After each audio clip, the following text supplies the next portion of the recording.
Oi, chegou o momento da gente falar um pouquinho de pontuação, em especial, vírgula. Vamos lá.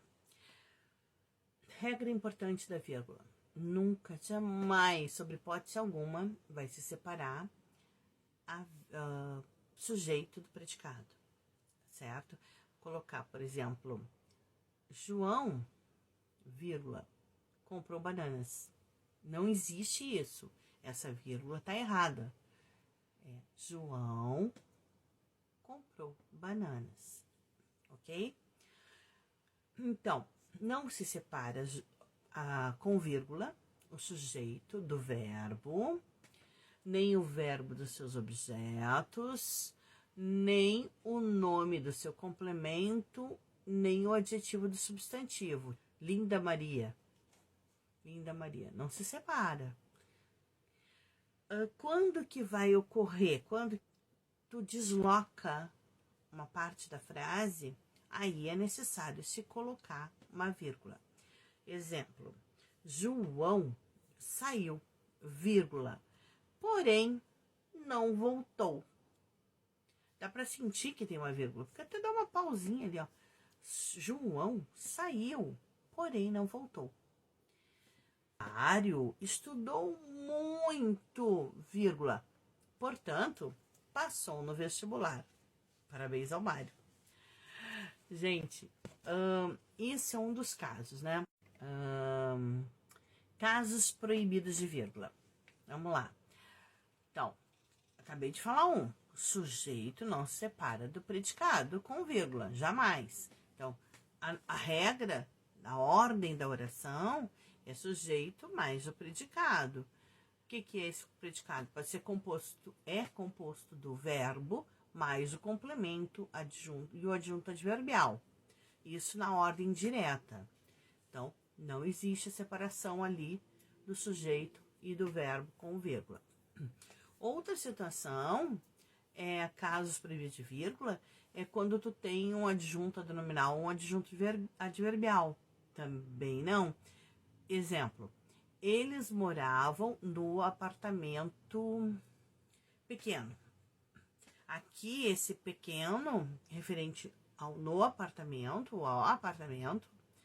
eu não posso separar com vírgula, tá? Ali eu tenho tanto o substantivo, né, apartamento, e o adjetivo pequeno. Então, se separa os dois. Nesse caso, numa análise sintática, seria um complemento nominal. Então, não existe essa separação. O pequeno seria adjunto do nominal. Então, não se pode separar. Esse é um caso que se tem que se tomar cuidado. Nós podemos pegar figuras de linguagem, por exemplo, e nas elipses, tá? O que é elipse? É um termo omitido da frase. Aí, por exemplo, eu tenho a frase: na minha frente, uma enorme fila. Então, há uma enorme fila, existe uma enorme fila. Nesse caso, existe também uma vírgula ali. Na minha frente, vírgula, uma enorme fila.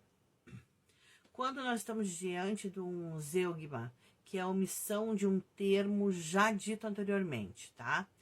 É considerado um tipo de elipse. Por exemplo, Daniel ficou alegre, vírgula, eu, vírgula, triste. O que é? Para mim não repetir a palavra ficou, eu vou usar uma vírgula. Então, vai ficar Daniel ficou alegre, vírgula, eu, vírgula, triste.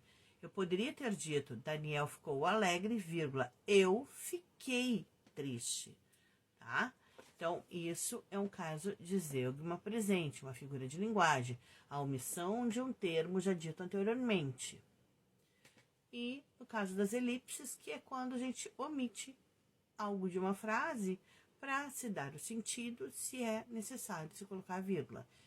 Então, a vírgula também pode ser usada em situações de inversões da ordem, por exemplo, direta para indireta, tá? Por exemplo, no Brasil, vírgula, os casos de Covid-19 foram extintos. É necessário, porque o adjunto adverbial está deslocado. A ordem direta dessa frase seria os casos de Covid-19 foram extintos no Brasil. A partir do momento que eu pego o adjunto adverbial e coloco lá na frente da frase, é necessário que exista uma vírgula ali. Então, ele vai separar as orações ali, intercaladas também, que é o caso que se pode usar tanto a travessão quanto os parênteses. Usar também para separar expressões explicativas, isto é, saber o que dizer melhor. Por exemplo, o amor, isto é, o mais forte e sublime dos sentimentos. Então, o amor, vírgula, isto é, o mais forte e sublime dos sentimentos. Que se colocou uma vírgula para se separar, para se dar essa explicação. O isto é. Esse isto é que foi colocado entre o amor e o mais forte sublime dos sentimentos, tá explicando. É para você saber o que é o amor, né? Então, outra situação que é necessário nós colocarmos vírgula é separar de um vocativo. O que é um vocativo? É um chamamento, tá? Por exemplo, João, não fale mais comigo. Aqui eu tô chamando, falando com o João.